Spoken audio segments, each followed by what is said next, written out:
ابن جریج نے کہا میں نے عطا بن ابی رباح کو کہتے ہوئے سنا، میں نے عبید بن عمیر سے سنا، کہہ رہے تھے مجھ سے اس شخص نے حدیث بیان کی جنہیں میں سچا سمجھتا ہوں۔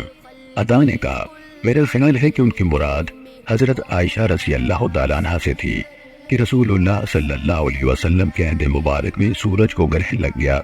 تو آپ نے بڑا پرمشقت قیام کیا، سیدھے کھڑے ہوتے پھر رکوع میں چلے جاتے، پھر کھڑے ہوتے پھر رکوع کرتے، پھر کھڑے ہو جاتے، پھر رکوع کرتے،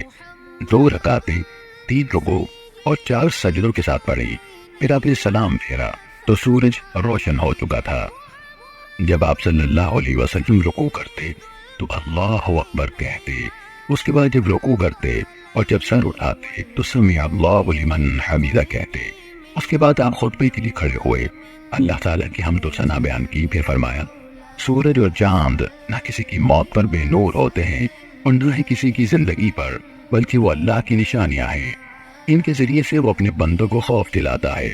جب تم گرہن دیکھو تو اللہ کو یاد کرو تاکہ وہ روشن ہو جائے۔ صحیح مسلم حدیث نمبر 2096۔